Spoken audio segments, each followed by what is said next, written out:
ಮಣ್ಣಿನ ಮಗ.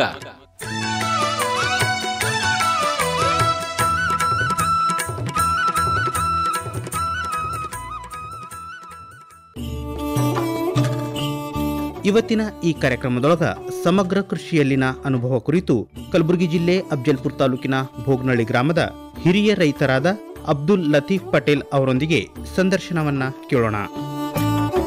ಸಂದರ್ಶಕರು ಸೋಮಶೇಖರ್ ಎಸ್ ರೂಳಿ. ಆತ್ಮೀಯ ರೈತ ಬಾಂಧವರಿಗೆಲ್ಲ ನಮಸ್ಕಾರಗಳು ಮತ್ತು ಇವತ್ತಿನ ಕಾರ್ಯಕ್ರಮಕ್ಕೆ ತಮಗೆಲ್ಲ ಹಾರ್ದಿಕವಾದಂತಹ ಸ್ವಾಗತ. ಆತ್ಮೀಯರೇ, ಇವತ್ತಿನ ಕಾರ್ಯಕ್ರಮದೊಳಗ ನಮ್ಮ ಜೊತೆಗೆ ಕಲಬುರಗಿ ಜಿಲ್ಲೆಯ ಹಿರಿಯ ರೈತರು, ಅನುಭವಸ್ಥ ರೈತರು, ತಮ್ಮ ಜೀವನವನ್ನೇ ಕೃಷಿಗೆ ಮುಡಿಪಾಗಿಟ್ಟಂಥವರು ಅಫಜಲ್ಪುರ್ ತಾಲೂಕು ಭೋಗನಹಳ್ಳಿಯ ಅಬ್ದುಲ್ ಲತೀಫ್ ಪಟೇಲ್ ಅವರು ಹಿರಿಯ ರೈತರು ನಮ್ಮ ಜೊತೆಗಿದ್ದಾರೆ. ಅಬ್ದುಲ್ ಲತೀಫ್ ಪಟೇಲ್ ಅವರೇ, ತಮಗೆ ಹಾರ್ದಿಕವಾದಂತಹ ಸ್ವಾಗತ ಮತ್ತು ನಮಸ್ಕಾರ. ನಮಸ್ಕಾರ ಸರ್. ಕಳೆದ 4 ದಶಕಗಳಿಂದ ಅಬ್ದುಲ್ ಲತೀಫ್ ಪಟೇಲ್ ಅವರು ಕೃಷಿ ಒಳಗ ತಮ್ಮನ್ನು ತಾವು ತೊಡಕೊಂಡಿದ್ದಾರೆ. ಹಂಗೆ ನೋಡಿದ್ರೆ ಅವರ ತಂದೆ ತಾಯಿಗಳ ಜೊತೆಗೇನೆ ಅವರು ಸಣ್ಣವರಿದ್ದಾಗಿಂದ ಕೃಷಿ ಮಾಡದಂಥವರು. ನಡುವ ಕೆಲಸಕ್ಕಾಗಿ ಬೇರೆ ದೇಶಕ್ಕೂ ಕೂಡ ಹೋಗಿ ಬಂದರು. ಆ ನಂತರ ಅಲ್ಲಿ ಕೃಷಿ ನೋಡಿ ಮತ್ತು ಇಲ್ಲಿಯ ಒಂದು ಸಂಪನ್ಮೂಲಗಳನ್ನು ನೋಡಿ ಯಾಕೆ ನಾವು ಇಲ್ಲೇ ಕೃಷಿ ಮಾಡಬಾರ್ದು, ಇದರೊಳಗೆ ಯಾಕೆ ನಾವು ಪ್ರಗತಿ ಸಾಧಿಸಬಾರ್ದು ಅಂದ್ಕೊಂಡು ಇಲ್ಲೇ ಉಳಿದು ಅವರು ಮಾಡಿದಂಥ ಕೃಷಿ ಇವತ್ತ ಎಲ್ಲರಿಗೂ ಮಾದರಿ ಅಂತ ಹೇಳಬಹುದು. ಅವರ ಅನುಭವಗಳನ್ನು ನಾವೀಗ ಕೇಳೋಣ. ಅಬ್ದುಲ್ ಲತೀಫ್ ಅವರೇ, ತಾವು ಕೃಷಿ ಶುರು ಮಾಡಿದ್ರಿ. ಕೃಷಿ ಶುರು ಮಾಡದಂಥ ಒಂದು ಸಂದರ್ಭದೊಳಗೆ ಈ ಕೃಷಿ ಒಳಗೆ ನಾನು ಸಾಧನೆ ಮಾಡಿ ಜನರಿಗೆ ಒಂದು ಒಳ್ಳೆ ಸಂದೇಶವನ್ನು ಕೊಡಬೇಕು ಮತ್ತು ಕೃಷಿ ಒಳಗೆ ಏನು ಜೀವನ ಅದ ಅನ್ನೋದ್ರ ಬಗ್ಗೆ ತಾವು ಯಾಕೆ ಮನಸ್ಸು ಮಾಡಿದ್ರಿ ಅನ್ನೋದ್ರ ಬಗ್ಗೆ ಏನಾದರೂ ಹೇಳ್ಬೋದಾ? ಸರ್, ನಾವು ಪುರಾಯಿತ್ ಹಿಡಿದೋನೇ ಒಕ್ಕಲ್ತನ ನಮ್ಮ ಜೀವನ ಸರ್. ನಮ್ಮ ತಾಯಿ ತಂದೆ ಒಕ್ಕಲ್ತನ ಮಾಡ್ತಿದ್ವು. ನಂದು ವಿದ್ಯಾಭ್ಯಾಸ SSLC ಪಾಸ್ ಆದ ನಂತರ 1980ನೇ ಇಸ್ವಿಯಲ್ಲಿ ನಾನು ಸೌದಿ ಅರೇಬಿಯಾಕ್ಕೆ ಹೋದೆ ಸರ್. ಅಲ್ಲಿ ಒಂದು ಕನಿಷ್ಠ 5-6 ವರ್ಷ ಸೌದಿ ಅರೇಬಿಯಾದಲ್ಲಿ ರಿಟರ್ನ್ ಬಂದ್ಮ್ಯಾಗ ಅಲ್ಲಿ ವಾತಾವರಣ ನೋಡಿ ನನಗೂ ಭಾಳ ಬೇಜಾರಾಯಿತು. ಅದಾದ ನಂತರ ದುಡ್ಡಿದ್ದು ನಾನು ಬಂದು ಇಲ್ಲಿ ಕೃಷಿ ಯಾಕೆ ಮಾಡಬಾರ್ದು, ತಾಯಿ ತಂದೆ ಮಾಡಿದಂಥದ್ದು ಕೃಷಿ ಅದ, ಆ ಸಾಧನೆ ಮ್ಯಾಗ ನಾನು ಕೃಷಿ ಮಾಡ್ಕೋತ ಬಂದು ಸರ್. ಆ ಪ್ರೀಣಾಗ ಸ್ವಲ್ಪ ರಾಸಾಯನಿಕದ ತಲೆ ಎತ್ತಿತ್ತು. ಯೂರಿಯಾದಿಂದ ಹಿಂಗೆ ಬೆಳಿಬಹುದು, ಅದು ಬೆಳಿಬಹುದು. ಅಷ್ಟರ ಮಟ್ಟಿಗೆ ನಾವು ಒಂದು 8-10 ವರ್ಷನಾಗ ನಾನು ಲಾಸ್ ಆದ ಸರ್ ಕೃಷಿಯಲ್ಲಿ. ವಾತಾವರಣ ಏರ್ಪೇರ್ ಆಯಿತು, ನೀರಿನ ಅವಶ್ಯಕತೆ ಬಹಳಷ್ಟು ಆಯಿತು, ಆಗಲಿಲ್ಲ. ಅದು ಹಿಂಗಾಗಿ ಒಕ್ಕಲ್ತನದಲ್ಲಿ ನನಗೆ ನಮ್ಮ ತಂದೆಯವರು ಗಳಿಸಿದ್ರು ಒಂದು 100 ಎಕರೆ ಆಸ್ತಿ ಇತ್ತು ಸರ್. ನಾವು 6 ಮಂದಿ ಅಣ್ಣತಮ್ಮರು. ಈ ಟೈಪ್ ಒಕ್ಕಲ್ತನ ದೊಡ್ಡ ಪ್ರಮಾಣದಲ್ಲಿ ಮಾಡ್ಕೋಬೇಕು, ನಡೆಸಬೇಕು ಅನ್ನೋದು ಒಂದು ವಿಷಯದಿಂದ ನಾ ಮಾತಾಡಿದ್ದೆ ಸರ್. ಅದು ಆದ್ರೆ 1986ನೇ ಇಸ್ವಿಯಲ್ಲಿ ಏನೈತಂತ ಸರ್, ನಂಬಲ್ಲಿನೂ ನಮ್ಮ ವಾತಾವರಣದಲ್ಲಿ ಮಳಿ ಸ್ವಲ್ಪ ಕಡಿಮೆ ಪ್ರಮಾಣ ಆಗಿ ಬೆಳೆಗಳು ಹಾಳಾದವು ಸರ್. 86ನೇ 85ನೇ ಇಸ್ವಿಯಲ್ಲಿ ಇಲಿ ಹವಳಿ ಭಾಳ ಐತೆ ಸರ್. ಇಂಥ ಒಂದು ವಾತಾವರಣದಾಗ ನಂದು ಎಲ್ಲ ಅಗ್ರಿಕಲ್ಚರ್ ಬೇಸ್ ತಪ್ತು ಸರ್.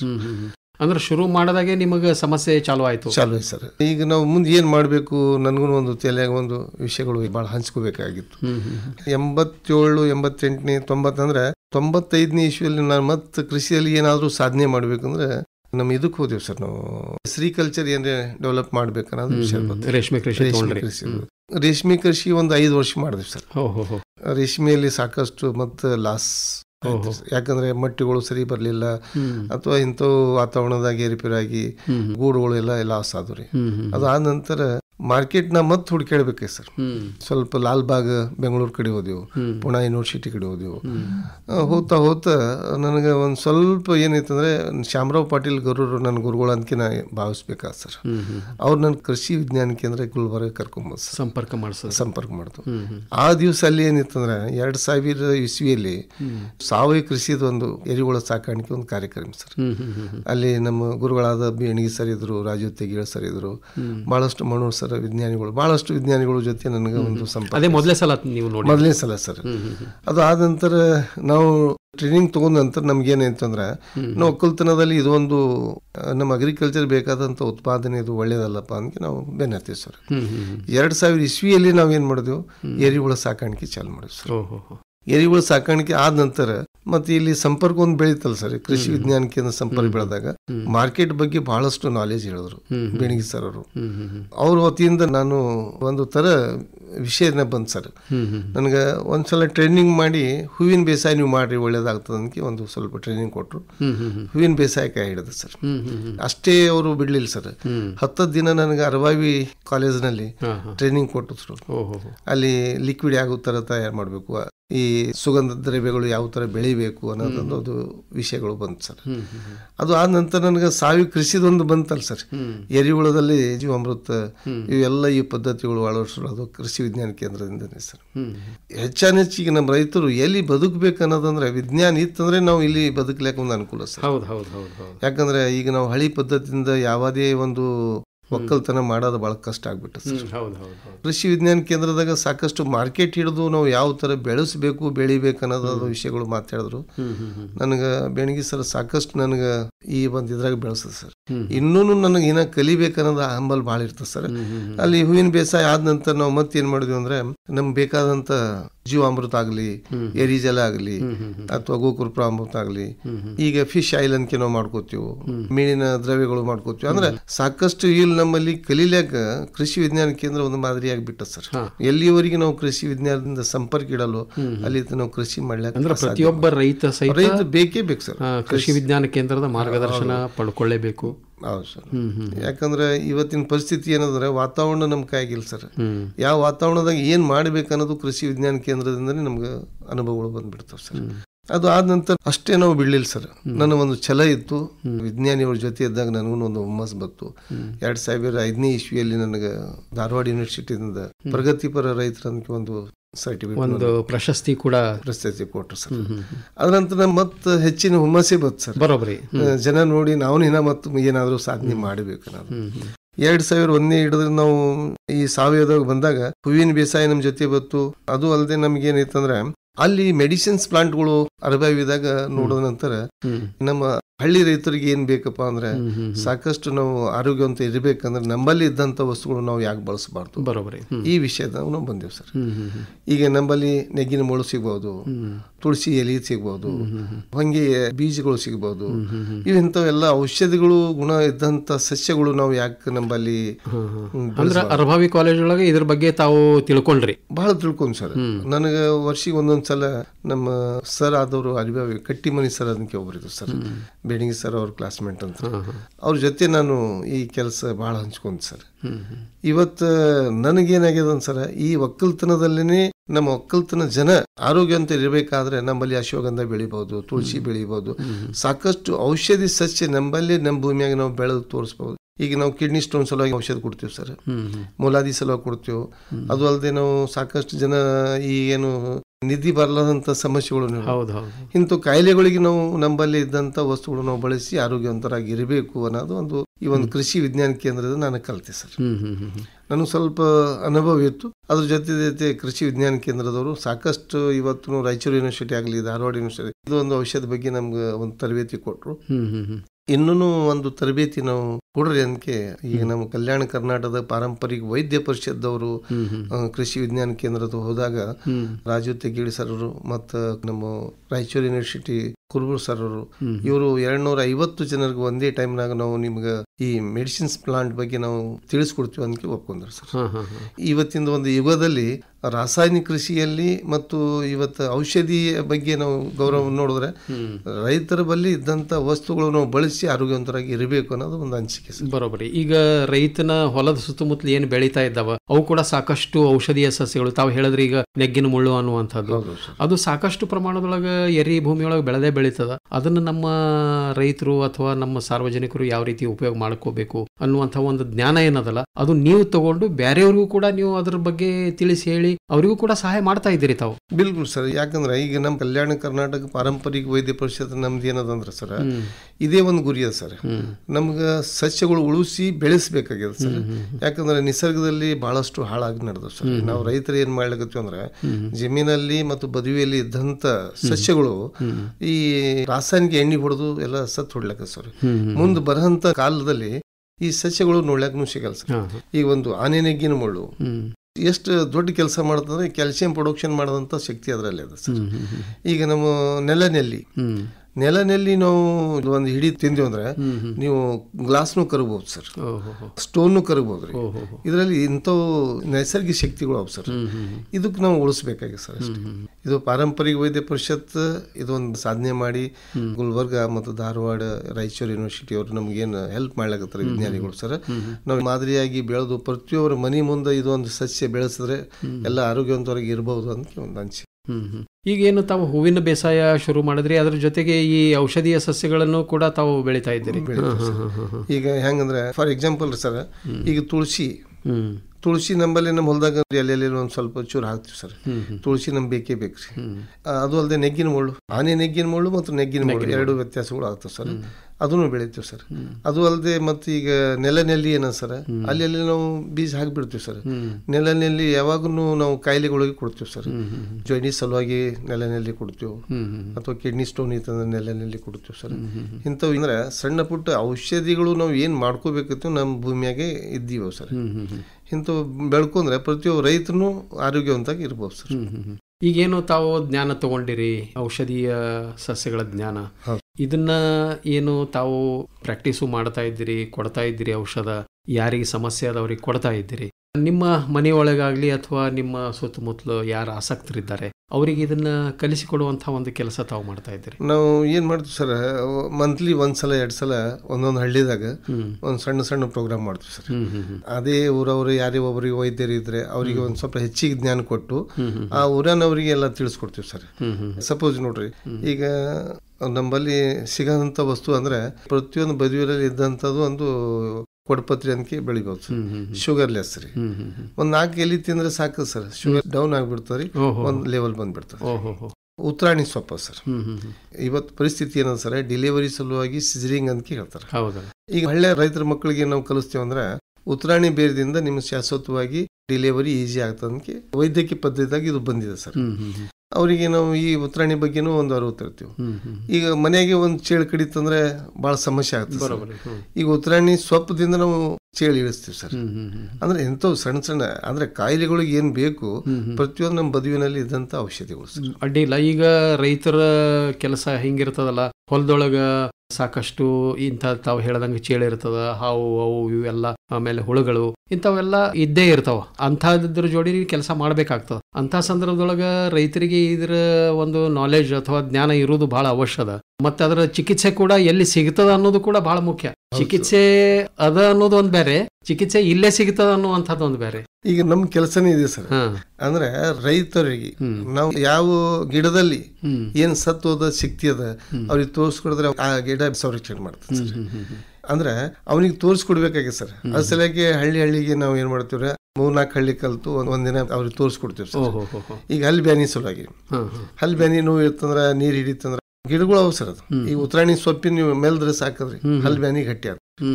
ಚೇಳು ಕಡಿತಂದ್ರೆ ನಾವು ಉತ್ತರಾಣಿ ಬೇರೆದಿಂದನೇ ನಿವಾರಣೆ ಮಾಡ್ತೀವಿ. ಇಂಥವು ಸಾಕಷ್ಟು ಔಷಧಿಗಳು ಟಿಕ್ಕಿ ಸೊಪ್ಪು ಅಂತ ಅಂತೀವಿ ಸರ್. ಮೊದಲು ಏನ್ ಮಾಡ್ತೀವಿ ಸರ್, ಎಲ್ಲಿ ಗಾಯ ಐತಂದ್ರೆ ಟಿಕ್ಕಿ ಸೊಪ್ಪು ಹಚ್ಚಿದ್ರೆ 2-3ನೇ ದಿನ ಮೈದು ಹೋಗ್ತಿತ್ತು. ಈಗ ನಾವು ಅದಕ್ಕೆ ಬಿಟ್ಟೇವ್ ಸರ್. ಈ ಯುಗದಲ್ಲಿ ಏನ್ ಮಾಡಕತ್ತೀವಿ ನಾವು, ಮೆಡಿಕಲ್ ಅಂತ ಬೆನ್ನತ್ತೀವಿ ಸರ್. ಆಯುರ್ವೇದಿಕ್ ತಿಂದ್ಮ್ಯಾಗ ಉಳಿದಿದ್ದ ಔಷಧ ಇರ್ತದೆ ಸರ್. ಅವ್ರು ಮೆಡಿಕಲ್ ನಾವು ಬ್ಯಾಡ ಅಂದ್ಕೇನಲ್ಲ. ಆದ್ರೂ ಫಸ್ಟ್ ಪ್ರಿಫರೆನ್ಸ್ ನಾವು ಹಳ್ಳಿ ರೈತರದಾಗ ಹಳ್ಳಿದು ವಾತಾವರಣದ ಬೆಳಿಬೇಕು ಸರ್. ಈಗ ತಾವು ಮೊದಲ ಕೃಷಿ ಮಾಡುವಂತಹ ಸಂದರ್ಭದೊಳಗ ರಾಸಾಯನಿಕ ಕೃಷಿ ಮಾಡಿದ್ರಿ. ಅಲ್ಲಿ ಸಾಕಷ್ಟು ಸಮಸ್ಯೆ ಆಯ್ತು ತಮಗೆ. ಅದರ ನಂತರ ರೇಷ್ಮೆ ಕೃಷಿ ಮಾಡಿದ್ರಿ, ಅದು ಕೂಡ ಯಾಕೋ ನಿಮಗ ಒಲದು ಬರಲಿಲ್ಲ. ಹೂವಿನ ಬೇಸಾಯ ಯಾವ ರೀತಿ ತಮಗ? ಹೂವಿನ ಬೇಸಾಯದಲ್ಲಿ ಏನಾಗಿದೆ ಸರ್, ಆಕ್ಚುಲಿ ನಾವು ಟರ್ನ್ ಎಲ್ಲಿ ಆದ್ವಿ ಅಂತ ಸರ್, ರಾಸಾಯನಿಕ ಕೃಷಿಯಿಂದ ಮುಕ್ತಾಗಿ ಸಾವಯವ ಕೃಷಿ ಕಡೆ ಬಂದಿವಿ ಸರ್. ನನಗೆ ಅಲ್ಲಿ ಬಹಳ ಸಂತೋಷ ಆಯ್ತು. ರಾಸಾಯನಿಕ ಕೃಷಿಯಿಂದ ಮುಕ್ತ ಆದ ನಂತರ ನಮ್ಗೆ ಸಾವಯವ ಕೃಷಿ ಬಂದಾಗ ನಮ್ ದನ ಕರ ಕೊಟ್ಟಿಗೆ ಇದ್ರ ಜೊತೆ ನಾವು ಕೆಲಸ ನಡೀತಿ ಸರ್. ಈಗ ನಮ್ದೇ ಆದ ಗೊಬ್ಬರ ನಾವು ತಯಾರು ಮಾಡ್ಕೊಳಕತ್ತೀವಿ. ಎರಿಹುಳ ಗೊಬ್ಬರ ಮಾಡ್ಕೋತೀವಿ, ಜೀವಾಮೃತ ಮಾಡ್ಕೋದು, ಎರಿ ಜಲಾನಿಕೆ ಮಾಡ್ಕೊಳಕತ್ತೀವಿ. ಈ ತರ ಮಾಡಿದಾಗ ನಮ್ ಯಾವುದೇ ಖರ್ಚುಗಳು ಇರ್ಲಿಲ್ಲ ಸರ್. ರಾಸಾಯನಿಕ ಕೃಷಿಯಲ್ಲಿ ಸಾಕಷ್ಟು ಹೊರಗಿನ ತಂದು ಮಾಡ್ಬೇಕಾಗಿತ್ತು. ಈಗ ನಮ್ಮಲ್ಲಿ ಇದ್ದಂತ ವಸ್ತುಗಳು ನಾವು ಬಳಸಿದಾಗ ಏನಂತ ನಮ್ಮ ಸಂಪತ್ತಿ ನಮ್ಮಲ್ಲಿ ಉಳಿತು ಸರ್. ಇದರಿಂದ ರೋಗಗಳು ಮುಕ್ತ ಆದವು ಸರ್. ನಮ್ಗೆ ಎಷ್ಟು ರೋಗಗಳು ಬರ್ತೀವಲ್ಲ ಆ ರೋಗ ಮುಕ್ತ ಆಯ್ತು. ಅದರಿಂದ ನಮ್ಮ ಜಮೀನು ಉಳಿದು ಸರ್. ಭೂಮಿ ಸಂರಕ್ಷಣೆ ಇತ್ತು. ನಾವು ಬರೋವರಿಗೆ ಮುಂದಿನ ಪೀಳಿಗೆ ಸಲುವಾಗಿ ಇದೊಂದು ಕೊಡುಗೆ ಕೊಟ್ಟು ಹೋದಂಗೆ ಅವ್ರಿಗೆ. ಹೂವಿನ ಬೇಸಾಯದಲ್ಲಿ ಏನೈತ ಸರ್, ಈಗ ಸಾಕಷ್ಟು ರೋಗ ಬರ್ಲಿಕ್ಕೆ ಕಂಟ್ರೋಲ್ ಅಂದ್ರೆ ಈ ಶಾವಂತಿಗೆ ಬಿಳಿ ಸೊಪ್ಪು ಇರ್ತದೆ ಸರ್. ಸಾಕಷ್ಟು ಹೇರ್ ಪೇರ್ ಐತಂದ್ರೆ ತಾಳಲ್ಲ, ಟಿಕ್ಕಿ ರೋಗಗಳು ಅಂತ ಇಂತ ಬಂದ್ಬಿಡ್ತಾವ. ನಾವೇನ್ ಮಾಡಿದ್ವಿ, ಎರಿ ಹುಳ ಇದೇ ಸ್ಪ್ರೇ ಮಾಡಿದ ನಂತರ ಜೀವಾಮೃತ ಈಗ ಮಾಡಿದಾಗ ಅವ್ರು ಫಸ್ಟ್ ಕ್ಲಾಸ್ ಬೆಳಿಲಾಕತ್ ಸರ್. ಈಗ ಹೂವಿನ ಬೇಸಾಯದ ಏನದ ಸರ್, ಈಗ ಯಾರನ್ ಬೀಗರು ಮನಿಗೆ ಬಂದ್ರೆ ಒಂದ್ 10 kg ಒಯ್ದಕ್ಕೆ ನಾವು ಮಾರ್ಕೆಟ್ ಮಾಡಿದ್ರೆ ನಮ್ಗೆ ದುಡ್ಡು ಬಂದ್ಬಿಡ್ತು. ಈಗ ನಾವು ತೊಗರಿ ಅಂದ್ರೆ 6 ತಿಂಗಳ ತನಕ ಕಾಯ್ಬೇಕು, ಕಬ್ಬು ಅಂದ್ರೆ 1 ವರ್ಷಕ್ಕೆ ತಾಳ್ಬೇಕು. ಹೂವಿನ ಬೇಸಾದಾಗ ನಮ್ಮ ಅಫಜಲ್ಪುರ ತಾಲೂಕದವ್ರಿಗೆ ಎಲ್ಲ ಮಂದಿಗೆ ಏನು ಅನುಕೂಲ ಆಗಿದೆ ಅಂದ್ರೆ ಸಾಕಷ್ಟು ದೇವಸ್ಥಾನಗಳು ಸರ್. ಒಂದು ಹೈದರಾಬಾದ್ಗೆ ದೇವಸ್ಥಾನ ಬರ್ತದೆ ಸರ್, ಅಫಜಲ್ಪುರ ಗತ್ತರ್ಗಿ ಭಾಗಮ್ಮ ದೇವಸ್ಥಾನ ಇರ್ತದೆ ಸರ್, ಗಾಣಗಾಪುರ ದತ್ತ ಮಹಾರಾಜರ ದೇವಸ್ಥಾನದ ಇಂಥವು ದೇವಸ್ಥಾನ ಇದ್ಮ್ಯಾಗ ಸಾಕಷ್ಟು ಹೂವಿನ ವ್ಯಾಪಾರಗಳು ನಡೀತವೆ ಸರ್. ಎಲ್ಲರಿಗೂ ಒಂದು ಅನುಕೂಲ ಅದ ಸರ್. ಈಗ ಅವರು ನಮ್ಗೆ ಆರ್ಡರ್ ಮಾಡ್ತಾರೆ ಸರ್, ಮುಂಜಾನೆ 10 kg ಬೇಕು, 20 kg ಬೇಕು. ನಾವು ಎಲ್ಲ ಹೂವಿನ ವೆರೈಟಿಗಳು ಹಚ್ತೇವೆ ಸರ್. ಸೇವಂತಿಗೆ ಆಗ್ಬೋದು, ಚೆಂಡು ಆಗ್ಬೋದು, ಮಲ್ಲಿಗೆ ಆಗ್ಬೋದು, ದುಂಡು ಮಲ್ಲಿಗೆ ಆಗ್ಬೋದು, ಗುಲಾಬ್ ಆಗ್ಬೋದು, ಸುಗಂಧರಾಜ ಆಗ್ಬೋದು, ಇವೆಲ್ಲ ವೆರೈಟಿಗಳು ನಾವು ಸಣ್ಣ ಪ್ರಮಾಣದಾಗ ಹಚ್ತೀವಿ ಸರ್. ಆದ್ರೆ ಹೂವಿನ ಬೇಸಾದಾಗ ನನ್ಗೆ ಒಂದು ತಿಳುವಳಿಕೆ ಅಂದ್ರೆ ನಾವು 10 ಗುಂಟೆ ಅಷ್ಟೇ ಮಾಡ್ತೀವಿ ಸರ್, ದೊಡ್ಡ ಪ್ರಮಾಣದಾಗ ಮಾಡಲ್ಲ ಸರ್. ಒಂದು 10 ಗುಂಟೆ ಗುಲಾಬಿ ಹಚ್ಚೋದಂದ್ರೆ ಅಲ್ಲಿ ಒಂದ್ ಸ್ವಲ್ಪ ಬೇರೆ ವೆರೈಟಿ ಅದ್ರಾಗ ಮಿಕ್ಸ್ ಮಾಡಿ ಹಚ್ಚ ಸರ್. ಅದು ತೆಗೆದ ನಂತರ ತರಕಾರಿ ಅನ್ಕೆ ಮಾಡ್ಕೋಬಹುದು ಸರ್. ಅಂದ್ರೆ ಈ ಟೈಪ್ ನಾವು ಬೆಳೆಗಳು ಸಣ್ಣ ಪ್ರಮಾಣದಲ್ಲಿ ಮಾಡ್ತೀವಿ, ಎಕರೆವಾರಿ ಅಜಿಬತ್ ಮಾಡಲ್ಲ ಸರ್. ಲಾಸ್ ಆಗಬಾರ್ದು, ಅಷ್ಟರದಾಗೆ ಮೇಂಟೆನೆನ್ಸ್ ಸರಿಯಾಗಿ ಮಾಡಬೇಕು, ಅದ್ರ ಲಾಭ ತಗೋಬೇಕು. ಅಂದ್ರೆ ಎಷ್ಟು ಬೇಡಿಕೆ ಅದ ಅನ್ನೋದು ನಿಮಗ ಒಂದು ಅಂದಾಜ್ ಅದ. ಹೌದು ಸರ್. ಹೌದಾ? ಆ ಅಂದಾಜಿನ ಪ್ರಕಾರ ನೀವು ಬೆಳಿತೀವಿ ಸರ್. ಅದೇ ಲೆಕ್ಕ ರೈತರೆಲ್ಲರೂ ಇಡಬೇಕು ಸರ್. ರೈತರಿಗೆ ನಾವು ಎಕರೆವಾರಿ ಸುಮ್ಮ ಅಂದಾಜ್ ಮಾಡ್ಕೊಂಡು ಹೋಗೋದು ಬಹಳ ಕಷ್ಟ ಸರ್. ಅವ್ರು ಮೊದಲು ಮಾರ್ಕೆಟಿಂಗ್ ಅಂದಾಜ್ ಮಾಡ್ಕೋಬೇಕು. ಅದೇ ಮಾರ್ಕೆಟ್ ಅಂದಾಜ್ ಮಾಡ್ಕೋಬೇಕು. ಯಾಕಂದ್ರೆ ಒಕ್ಕಲ್ತನ ಹೆಂಗ ಸರ್, ಮಾರ್ಕೆಟ್ ಬಿಟ್ಟು ನಾವು ಏನು ಮಾಡ್ಲಕ್ ಸಾಧ್ಯ ಇಲ್ಲ. ಮತ್ತ ರೈತನು ಮಾರ್ಕೆಟ್ದಾಗ ಇಳಿಬೇಕು ಸರ್. ಅವ ಸ್ವತಃನೇ ಮಾರಾಟ ಮಾಡೋದು ವಿಚಾರ ಮಾಡ್ಬೇಕು. ನಾವು ಸ್ವಲ್ಪ ದಿನ ಹಾರನ್ಕೆ ಮಾಡಿ ಮಾರಾಟ ಮಾಡಿದ್ವಿ ಸರ್ ಈ ಹೂವಿನ ವ್ಯಾಪಾರದಾಗ. ಅವಾಗೆ ಪ್ರಚಲಿತ ಆಗ್ಬಿಟ್ಟು ಈಗ ನೀವು ಹಾರನ್ಕೆ ಮಾರ ಮುಂದೆ ಮುಂದಿನ ವ್ಯಾಪಾರಸ್ಥರು ಏನ್ ಮಾಡ್ತಾನ, ನನಗೆ ಕೊಡಪ್ಪ, ನಿನ್ಗೆ 10 ರೂಪಾಯಿ ಎಕ್ಸ್ಟ್ರಾ ಕೊಡ್ತೀನಿ ಅಂತ ನಾವು ಈ ಒಂದು ಮಾರ್ಕೆಟ್ದಾಗ ನಾವು ಇಳಿಬೇಕಾಗ ಸರ್. ಸ್ವಂತ ರೈತರೇ ಮಾರ್ಕೆಟ್ದಾಗ ಬರ್ಬೇಕು ಸರ್. ನಮ್ ಕೃಷಿ ವಿಜ್ಞಾನ ಕೇಂದ್ರದವರು ಇದೇ ಒಂದು ಪಾಠ ಕಲಿಸ್ತದೆ ಬರೋಬರಿ. ನೀವು ಒಯ್ದು ಡೈರೆಕ್ಟ್ ಆಗಿ ಹೋಲ್ಸೇಲ್ ಅನ್ಕೆ ಕೊಡ್ಬೇಡ್ರಿ, ನಿಮ್ಮಲ್ಲಿ ರಿಟರ್ನ್ ಅನ್ ಕೂತ್ ಮಾಡ್ರಿ. ಅವ್ರು ನಿಮ್ಮಲ್ಲಿ 10 ರೂಪಾಯಿ ಮಾರಿ ತಗೊಂಡ್ಕೆ 50 ರೂಪಾಯಿ ಮಾತ್ರ, ಅದೇ ನೀವು 40 ರೂಪಾಯಿ ಮಾರಿ ನಿಮ್ ಲಾಭದ ಅನ್ಕೆ ಕೃಷಿ ವಿಜ್ಞಾನ ಕೇಂದ್ರದ ಒಂದು ಪರಿಪಾಠ. ಅಡ್ಡಿಲ್ಲ. ಅಂದ್ರೆ ಈಗ ನಿಮಗ ಹೂವ ಸಪ್ಲೈ ಮಾಡಬೇಕು ಅಂತಂದಾಗ ನೇರವಾಗಿ ನಿಮಗ ಗ್ರಾಹಕರಿಂದನೇ ಡಿಮ್ಯಾಂಡ್ ಬರ್ತದ ಅಂತಂತೀರಿ? ಬರ್ತದೆ ಸರ್. ಈಗ ತಮ್ಮಲ್ಲಿ ತಾವು ದೇವಸ್ಥಾನಗಳ ಹೇಳಿದ್ರಿ ಅಥವಾ ಸಮಾರಂಭಗಳಿರ್ತಾವ ಅಂತಲ್ಲಿ ನೇರವಾಗಿ ನಿಮಗ ಕೇಳ್ತಾರಂತೀರಿ? ಸರ್ ಈಗ ಹೆಂಗಂದ್ರ, ಈಗ ನಿಮ್ಮ ಮನ್ಯಾಗ ಒಂದು ಫಂಕ್ಷನ್ ಅದ ತಿಳಿದ್ರಿ, ನಿಮ್ಗೊಂದು 20 kg ಹೂವ ಬೇಕು. ನಿಮ್ಮಲ್ಲಿ ಏನ್ ಆಸೆ ಇರ್ತಂದ್ರ ವೆರೈಟಿ ಸರಿಯಾಗಿ ಬರ್ತದ, ರೈತರ ಬಳಿ ತಗೋಬೇಕನ್ನೋ ಒಂದು ಆಸೆ ಸರ್. ಈಗ ರೈತ ಹೆಂಗಿರ್ತಾರೆ, ಮುಗ್ಧ ರೈತರು, ಅವ್ರಿಗೆ 1-2 ಕಿಲೋ ಎಕ್ಸ್ಟ್ರಾ ಕೊಟ್ರು ಅವ್ನು ಬಹಳ ಸಮಾಧಾನ ಇರ್ತದೆ. ಮತ್ತು ಮಾಲ್ನು ಫ್ರೆಶ್ ಬಂದ್ಬಿಡ್ತದೆ, ನಾವು ನಿಮ್ಮ ಮನೆ ತಂದು ಕೊಟ್ಬಿಡ್ತೀವಿ ಸರ್. ಈ ಗುಲ್ಬರ್ಗ ನಾವು ಡೈಲಿ ಬರೋದಿರ್ತದೆ ಸರ್. ನಿಮ್ಮ ಮನೆ ಅಡ್ರೆಸ್ ಕೊಟ್ಟರೆ, ಫೋನ್ ನಂಬರ್ ಕೊಟ್ಟರೆ ನಿಮ್ ತಂದು ಈ ಮಾರ್ಕೆಟ್ದಾಗ ಇದು ಕೊಟ್ಬಿಡ್ತೀವಿ ಸರ್. ಇದು ಒಂದು ಡೈರೆಕ್ಟ್ ಆಗಿ ರೈತರಿಂದ ಮತ್ತು ಗ್ರಾಹಕರಿಗೆ ನೇರವಾಗಿ ನೀವು ಸಂಪರ್ಕದೊಳಗಿರ್ತೀವಿ. ಹೌದು ಸರ್. ಮತ್ತೆ ನೀವು ಸಪ್ಲೈ ಮಾಡೋದು ಹೆಂಗ್ ಮಾಡ್ತೀರಿ? ನಿಮ್ದೇ ಆದಂತಹ ಗಾಡಿಗಳದಾವ ಅಥವಾ ಯಾವ ಗಾಡಿಗಳ ಜೊತೆ? ಇಲ್ಲ ಸರ್, ನಮ್ಮ ಹೆಂಗಂದ್ರೆ ಮೋಟರ್ ಸೈಕಲ್ ಮೇಲೆ ನಾವು ಸಪ್ಲೈ ಕೊಡ್ತೀವಿ ಸರ್. 1 ಕ್ವಿಂಟಲ್ ತನ ನಾವು ಮಾಲ್ ಮೋಟರ್ ಸೈಕಲ್ ಮೇಲೆ ತಗೊಂಡು ಹೋಗ್ಬೋದು. ಈಗ ನಿಮ್ಮ ಮನೆಗೆ ತಂದು ನೀವು 10 kg 20 kg ಎಷ್ಟು ಡಿಮಾಂಡ್ ಮಾಡ್ತಿರಲ್ಲ ಅಷ್ಟು ನಿಮ್ಮಲ್ಲಿ ಸಪ್ಲೈ ಕೊಡ್ತೀವಿ ಸರ್. ಅಂತವ್ರು ಎಷ್ಟು ಜನ ತಮ್ಮಲ್ಲಿ ಕೆಲಸಕ್ಕೆ ತಮಗೆ ಸಿಗ್ತಾರ ಅಂತಂತೀರಿ? ಈಗ ನಮ್ಮಲ್ಲಿ ಸರ್ ಕೆಲಸ ಮಾಡೋರು ಅಂತೀರಿ ಸರ್. ಅಂದ್ರೆ ಸಪ್ಲೈ ಮಾಡೋದಕ್ಕೆ ಸಪ್ಲೈ ಮಾಡೋದು 1-2 ಜನ ಇರ್ತಾರೆ ಸರ್. ಆಳುಗಳು ಇರ್ತಾರಲ್ಲ ಸರ್, ಆಳುಗಳು ಇರ್ತಾರ, ಮನೆಯವ್ರು ಇರ್ತೇವ್ರು, ನಾವು ಸ್ವತಃ ಓಡಾಡ್ತೀವಿ ಸರ್. ಆ ಪ್ರಕಾರ ಅಂದ್ರೆ ಎಲ್ಲ ನಿರ್ವಹಣೆ ಆಗ್ತದೆ, ಮ್ಯಾನೇಜ್ ಆಗ್ತದೆ. ಬಿಲ್ಕುಲ್ ಆಗ್ತದೆ ಸರ್. ನೋಡ್ರಿ ಸರ್, ಮೇನ್ ಇದ್ದಿದೆ ಮಾರ್ಕೆಟ್. ಬಹಳ ಮಂದಿ ಏನ್ ಮಾಡ್ತಾರೆ, ಚೀಲ ತಂದು ಇಲ್ಲಿ ಡೈರೆಕ್ಟ್ ಆಗಿ ಹೂವಿನ ಮಾರ್ಕೆಟ್ದಾಗ ಒಕ್ಕಾಡ್ತಾರ. ಹೂವಿನ ವ್ಯಾಪಾರ ಅವರು ಅವ್ರಿಗೆ ಬೇಕಾಯ್ತಂತ ತಗೋತಾರೆ, ಇಲ್ಲ ಅಂತ ತಗೊಳಲ್ರಿ. ನಾವು ಅವರಿಗೆ ಡಿಮಾಂಡ್ ಇದ್ದಾಗೆ ನಾವು ಮಾಲ್ ಕೊಡ್ತೀವಿ ಅಷ್ಟೇ. ಇದು ಒಂದು ಮಾರ್ಕೆಟ್ ಸ್ಟೈಲ್ ಇದು. ಈಗ ನಾವು ತಂದು ಇವ್ರಿಗೆ ಕೊಟ್ಟೆವು ಅಂದ್ರೆ ಅವರಿಗೆ ಡಿಮಾಂಡ್ ಅನ್ಸಲ್ಲ ಸರ್. ಬರೋಬರಿ. ಈಗ ಫಂಕ್ಷನ್ ಇದ್ದಾಗ ಅವ್ರ ಮನೆಗೆ ಒಯ್ದು ಕೊಡ್ತೀವಿ ಸರ್ ಹಳ್ಳ್ಯಾಗ. ಅವರು ಸ್ವತಃ ಡೈರೆಕ್ಟ್ ಅವ್ರೂ ಬರ್ತಾರ, ನಾವು ಅವ್ರಿಗೆ ಹೆಲ್ಪ್ ಮಾಡ್ತೀವಿ. ಈ ಟೈಪ್ ಎರಡೂ ಕಡೆ ನಡೀತದೆ. ಅಂದ್ರೆ ನಮ್ಮ ರೈತರು ಹೆಚ್ಚಿನ ಜನರ ಜೊತೆಗೆ ಸಂಪರ್ಕದೊಳಗೆ ಇರಬೇಕು. ಈಗ ಮಾರ್ಕೆಟೇ ಇದೇ ತರ ಸರ್. ಈಗ ಯಾಕಂದ್ರೆ ನಾವು ರೈತರು ಎಲ್ಲಿ ಲಾಸ್ ಆಗ್ತೀವಿ ಅಂದ್ರೆ ಪ್ರತಿಯೊಬ್ಬ ರೈತರು ನಾವು ಬೆಳಿತೀವಿ, ಆದ್ರೆ ಮಾರ್ಕೆಟ್ದಾಗ ಕೂತು ಶೆಲ್ ಮಾಡೋರು ಇಲ್ಲ. ಇದು ಒಂದು ದೊಡ್ಡ ಸಮಸ್ಯೆ ಸರ್. ಈಗ ನಮ್ದೇ ಮಾಲ್ 10 ರೂಪಾಯಿ ತಗೊಂಡು 30 ರೂಪಾಯಿ 50 ರೂಪಾಯಿ ಅವ್ರು ಮಾರ್ತಾರಲ್ಲ, ನಾವೇ ಒಂದಿನ ಕೂತ್ ಮಾಡಿದ್ರೆ ನಮ್ಗೆ ಲಾಭ ಅಂತ. ಬರೋಬರಿ. ಲತೀಫ್ ಪಟೇಲ್ ಅವರೇ, ಈಗ ನೋಡ್ರಿ, ಈ ವಿಚಾರ ಬಹಳ ಗಂಭೀರವಾಗಿ ಚಿಂತನೆ ಮಾಡಬೇಕಾದಂತಹ ಅವಶ್ಯಕತೆ ಅದ ಇವತ್ತಿನ ದಿವಸ ರೈತರು.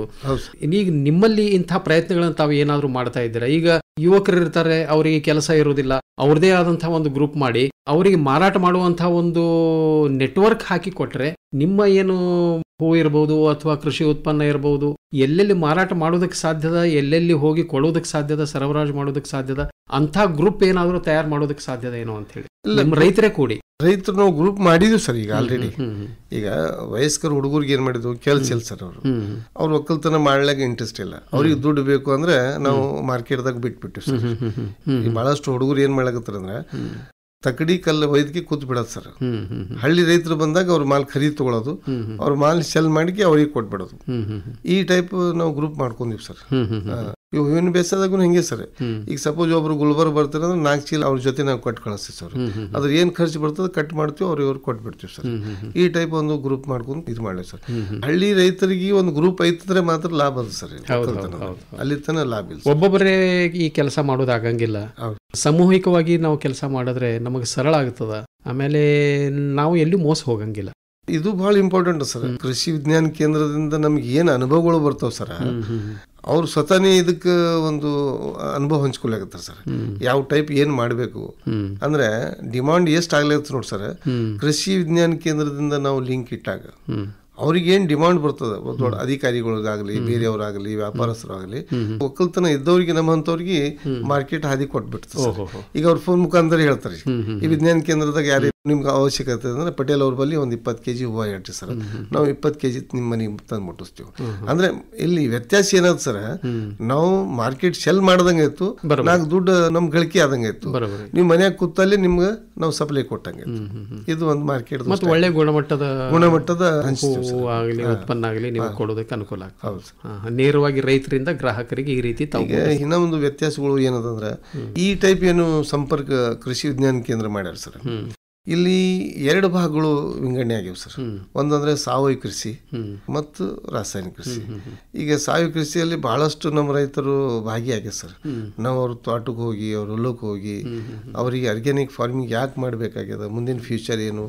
ಈಗ ನಂಬಲ್ಲಿ ನೋಡ್ರಿ, ಅಫಜಲ್ಪುರ ತಾಲೂಕಿನ ಅಳಗಿ ಗ್ರಾಮದಲ್ಲಿ ಹಾಳ್ಕಿ ಸೌಕಾರ ಅಂತ ಒಬ್ರು 180 ಎಕರೆಯಲ್ಲಿ ಅವರಿಗೆ ಸಾವಯವ ಕೃಷಿ ಕಡೆ ಒಂದು ಒಲವು ಕೊಟ್ಟಿವಿ ಸರ್. ಮೊದಲು ಬಂದು ನಮ್ದೇ ಸಣ್ಣ ಘಟಕಗಳು ನೋಡ್ತೀವಿ, ನನಗೆ ನೀರಿನ ಬರ್ತೇವೆ ಸರ್. ಆದ್ರೆ ನೋಡಿದ್ರೆ 180 ಎಕರೆಯಲ್ಲಿ ಅವರು ಸಾವಯವ ಕೃಷಿ ಮಾಡ್ತಾರೆ. ಅದು ಸಾಧನೆ ಯಾವ ತರದ ಅಂದ್ರೆ ಅಲ್ಲಿ ಹೋಗಿ ನಾವು ಸ್ಪಾಟ್ ಮ್ಯಾಗ ನೋಡಿದ್ರೆ ಗೊತ್ತಾದ್ರಿ. ಒಂದು ರಂಗ ಕಸ್ತೂರಿ ಕಾರ್ಯಕ್ರಮ ಕೊಟ್ಟಿವಿ ಸರ್. ಇಡೀ ತಾಲೂಕದಲ್ಲಿ ಬೆಚ್ಚ ಬಿದ್ರು ಅವರು. ವರ್ಷಿಗೆ ಅವ್ರು ಏನ್ ಬೆಳೆಯ ಪದ್ಧತಿಗಳು ಮಿಕ್ಸ್ ಕ್ರಾಪ್ ಅನ್ಕೆ ಬೆಳಿತಾರೆ ಸರ್. ಈಗ ತೊಗರಿ ಬಿತ್ತ ಮುಂದೆ ಉಳ್ಳಾಗಡ್ಡಿ ಉಳ್ಳಾಗಡ್ಡಿ ಬಿತ್ತಿದ ನಂತರ ತೊಗರಿ ಉಳಿಸ್ತಾರೆ ಸರ್, 1 ತಿಂಗಳು ಲೇಟ್ ಮಾಡಿ. ಈಗ ತೊಗರಿ ಹೋದ ತಕ್ಷಣ ಅವರು ಕಲ್ಲಂಗಡಿ ಹಚ್ಕೋತಾರೆ ಸರ್. ಅಂದ್ರೆ ಅಲ್ಲಿ ಕ್ರಾಪ್ಗಳು ಯಾವ ತರ ತಗೋಬೇಕನ್ನೋದು ಕೃಷಿ ವಿಜ್ಞಾನ ಕೇಂದ್ರ ರಾಜೀವ್ ತೆಗಿವೆ ಸಾಹೇಬರು ಮತ್ತು ನಮ್ಮ ರಾಯಚೂರು ಯೂನಿವರ್ಸಿಟಿ ಅವರು ಬಾಸ್ ಬಂದಿರು ಸರ್. ಅಲ್ಲಿ ನೋಡಿದ್ ಬಹಳ ಆಶ್ಚರ್ಯ ಪಡಿದ್ರು ಅವರು. ಒಕ್ಕಲ್ತನದಲ್ಲಿ ಏನು ಒಂದು ಕಂಪನಿ ಕೆಲಸ ಮಾಡ್ದಂಗೆ ಒಕ್ಕಲ್ತನ ಕೆಲಸ ಮಾಡಾಗತ್ತೆ ಸರ್. ಆದ್ರೆ ಈ ರೈತರು ಇದು ಒಂದು ಭಾಗ ಬರ್ಬೇಕು ಸರ್, ಸಾವಯವ ಕೃಷಿ ಕಡೆ ಬರ್ಬೇಕು. ಅಂದ್ರ ಬೆಳೆಗಳ ಒಂದು ಏನು ಜೀವನ ಚಕ್ರದ ಬಗ್ಗೆನೂ ಅಭ್ಯಾಸ ಮಾಡಬೇಕಾಗ್ತದೆ, ಸಮಯದ ಬಗ್ಗೆನೂ ಅಭ್ಯಾಸ ಮಾಡಬೇಕಾಗ್ತದ, ಮಾರ್ಕೆಟ್ ಬಗ್ಗೆ ಅಭ್ಯಾಸ ಮಾಡಬೇಕಾಗ್ತದ. ಈ ಎಲ್ಲ ವಿಚಾರಗಳನ್ನ ತಾವು ಇವತ್ತಿನ ನಮ್ಮ ಕಾರ್ಯಕ್ರಮದೊಳಗೆ ನಮ್ಮ ರೈತರಿಗೆ ಹೇಳಿರಿ. ಈಗ ತಮ್ಮ ಸರಾಸರಿಯಾಗಿ 1 ವರ್ಷದೊಳಗೆ ಇಷ್ಟೆಲ್ಲ ತಾವು ಕೃಷಿ ಮಾಡ್ತಾ ಇದ್ದೀರಿ, ಔಷಧೀಯ ಸಸ್ಯಗಳನ್ನು ಬೆಳೀತಾ ಇದ್ದೀರಿ, ಎಷ್ಟು ಆದಾಯ ನಿಮ್ಮ ಭೂಮಿಯಿಂದ ಸಿಗ್ತದೆ ನಿಮಗೆ? ನಂದು 5 ಎಕರೆ ಜಮೀನು ಸರ್. ಅಲ್ಲಿ 3 ಎಕರೆ ನಾ ಕಬ್ಬು ಬೆಳಿತೀನಿ ಸರ್. ಈಗ ನಾವು ಸಾವಯವದಾಗೆ ಬೆಳಿತಂದ್ರೆ 50 ರಿಂದ 60 ಟನ್ ನಾ ಅಷ್ಟೇ ತೆಗಿತೀನಿ ಸರ್. ನಾನು ಯಾವ ಖರ್ಚಿಲ್ಲ, ಎಲೆಗಳು ಹಾಕ್ತೀನಿ ಅಷ್ಟೇ ಬೆಳೆ ಬೆಳ್ಕೋತೀನಿ ಸರ್. ಈಗ ಅದು ವಜನ್ ರೇ 50 ರಿಂದ 60 ಟನ್ ಅಷ್ಟು ಕೊಡ್ತದ. ಈ ನನ್ಕಿಂತ ಹೆಚ್ಚಿಗೆ ಮತ್ತು ಖರ್ಚು ಅಂದ್ರೆ ಜೀವಾಮೃತ ಮತ್ತು ಎರಿಜಲ ಮಾಡೋರು ಏನೋ 80 ಟನ್ ತನ ಬಂದ್ರ ಸರ್. ಸರಾಸರಿ 80 ಟನ್ ತನ ಇವತ್ತು ಅಗ್ರಿಕಲ್ಚರ್ದಾಗ ಮಾಡಾಕ ಸರ್. ಈಗ ಕನಿಷ್ಠ ನಾವು ಹೂವಿನ ಬೇಸಾಯದಾಗ ನಮ್ಗೇನು ಲಾಭ ಅನ್ಕೆ ನಾವು ತಿಳ್ಕೊತೀವಿ. ಒಕ್ಕಲ್ತನದಲ್ಲಿ ದಿನನಿತ್ಯ ದುಡ್ಡು ಬೇಕು ಸರ್. ಈ ಮೊದಲಿನಂಗೆ ಒಕ್ಕಲ್ತನ ಯಾವ ಉಳಿದಿಲ್ಲ ಸರ್. ಈ ಕೂಲಿ ಕಾರ್ಮಿಕರು ಏನಾಗಿದೆ ಸರ್, ಮುಂಜಾನೆ ದುಡ್ಡು ಕೊಟ್ರೆ ಮಾತ್ರ ಬರ್ತಾರೆ, ಇಲ್ಲ ಬರಲ್ಲ.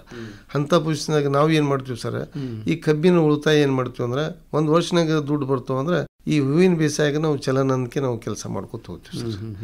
ಆದ್ರೆ ಟೋಟಲ್ ಆಗಿ ನಾವು ಇಷ್ಟೇ ಆಗ್ತದನ್ಕೆ ಏನು ಬರೆದು ಇಟ್ಟಂಗಿಲ್ಲ ಸರ್. ಇವೆಲ್ಲ ಆದ್ರ ತೃಪ್ತಿ ಅದ, ತೃಪ್ತಿ ಸರ್, ಆನಂದ, ಆದಾಯದ ಬಗ್ಗೆ ತೃಪ್ತಿ ಅದ. ಬಿಲ್ಕುಲ್ ಸರ್. ನಮ್ ಕೈಯಾಗ ದುಡ್ಡು ಬರ್ತಾವ, ದಿನ ಓಡಾಡ್ತೀವಿ. ಅದ್ರ ಜೊತೆ ನಾನು ಸಮಗ್ರ ಕೃಷಿಯಲ್ಲಿ ಏನ್ ಮಾಡಿದ್ವಿ ಸರ್, ಒಂದು 20 ಆಡ ಕುರಿಗಳು ಸಾಕಾಣಿಕೆ ಮಾಡಿದ್ವಿ, ಒಂದು 3 ಕೋಳಿಯವರಿಗೆ ಇವೆಲ್ಲ ಸಾಕಾಣಿಕೆ ಮಾಡಿದ್ವಿ. ಬಹಳ ಆನಂದಾಗಿದ್ದೇವು ಸರ್. ಇಷ್ಟೇ, ಭೂಮಿಯಲ್ಲಿ ಏನೂ ತಿಳ್ಕೊಳ್ಳಲ್ಲ. ಅಸಲಾಗಿ ಹಿರಿಯರು ಏನಂದ್ರೆ, ಒಕ್ಕಲ್ತನ ಇದು ಒಂದು ಸಾದಾ ವಿಷಯ ಇಲ್ಲ ಸರ್. ಒಕ್ಕಲ್ತನ ಕಷ್ಟ ಜೀವನದ ನೆಮ್ಮದಿ ಜೀವನ ಸರ್ ಇದು. ಅದ್ರ ಸಲಗೆ ರಫೀಕ್ ಸಾಬ್ರು ಒಂದು ಹಾಡ ಹಾಡ್ತಾರೆ ಸರ್, ಅದು ಎಲ್ಲರಿಗೂ ನಾವು ಗೌರವದಿಂದ ಹೇಳಬೇಕಾಗಿದೆ. ಮೇರೆ ದೇಶಕ್ಕೆ ಧರ್ತಿ ಸೋನೆ ಉಗುಲೆ ಉಗುಲೆ ಹೀರೆ ಮೋತಿ. ಅಂದ್ರೆ ನಮ್ಮ ಭೂಮಿಯಲ್ಲಿ ಎಷ್ಟು ತರದ ವೈಶಿಷ್ಟ್ಯ ಉಳ್ಕೊಂಡ. ಒಂದು ಭೂಮಿಯಲ್ಲಿ ಗುಲಾಬಿ ಹೂವು ಬೆಳಿಬಹುದು, ಒಂದ್ ಕಡೆ ಮುಳ್ಳು ಬೆಳಿಬಹುದು, ಒಂದ್ ಕಡೆ ಸುವಾಸನೆ ಬೆಳಿಬಹುದು. ನಾ ಹೇಳೋದ ಅರ್ಥ ಅಂದ್ರೆ ಸರ್, ಭೂಮಿಯಲ್ಲಿನೇ ರಕ್ತ ನಾವು ಬೆಳೆಸಬಹುದು. ಬೀಟ್ರೂಟ್ ಅಂಕಿ ರಕ್ತ ಬರ್ಬೋದು, ಹಾಲು ಬೆಳೆಸಬಹುದು ಭೂಮಿಯಲ್ಲಿ. ಅಂದ್ರೆ ಸೋಯಾಬೀನ್ ನಾವು ಬೆಳೆಸಬಹುದು. ಸೋಯಾಬೀನ್ ಹಾಲಿನ ಉತ್ಪಾದನೆ. ಅಂದ್ರೆ ನಮ್ಮ ಬಲ್ಲಿ ಭೂಮಿಗೆ ಏನ್ ಸಿಗುತ್ತದಂದ್ರೆ ರೈತರು ತಿಳ್ಕೊಬೇಕು. ಅಸಲ ರಫೀಕ್ ಸಾಹೇಬ್ರ ಅಂದಿದ್ ಮಾತಿಗೆ ನಾನು, ಮೇರೆ ದೇಶಕ್ಕೆ ಧರ್ತಿ ಸೋನೆ ಉಗ್ಲೆ ಉಗ್ಲೆ ಹೀರೆ ಮೋತಿ. ಇದು ಎಲ್ಲ ರೈತರು ಇದೊಂದು ಲಕ್ಷ್ಯ ಇಟ್ಟು ನಾವು ಭೂಮಿ ಕೃಷಿ ಮಾಡ್ಲಿಕ್ಕೆ ಬೇಕು, ಭೂಮಿಗೆ ಉಳಿಸ್ಲಿಕ್ಕೆ ಬೇಕು.